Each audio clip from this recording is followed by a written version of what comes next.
Mas lalong umiinit ang mga kaganapan sa primetime hit ng FPJs, Batang Quiapo, matapos ipasilip ang ilang mahahalagang eksena sa panibagong yugto ng serye sa mga kumalat na video online kung saan makikita ang pag-upo ni Tanggol bilang bagong mayor, isang malaking pagbabago sa kanyang karakter na tiyak na magpapabago sa takbo ng kwento.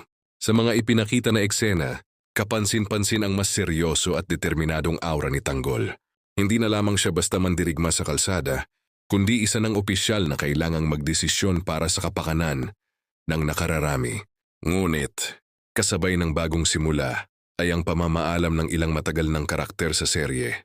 Ayon sa mga ulat, marami sa mga lumang mukha ang mag-exit na upang magbigay daan sa mas pinaigting at mas komplikadong istorya.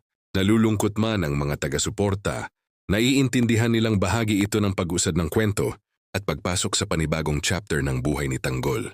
Usap-usapan ngayon sa social media kung sino-sino ang tuluyang mawawala at kung ano ang magiging kapalaran ng kanilang mga karakter.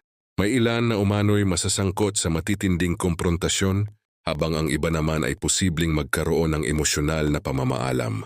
Dahil dito lalong tumitindi ang interes ng mga manonood gabi-gabi.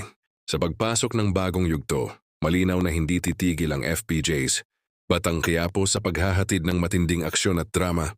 Ang tanong ngayon ng lahat, handa na ba si Tanggol sa pinakamalaking laban ng kanyang buhay ang pamumuno? Abangan ang mas pasabog na mga eksena sa mga susunod na gabi.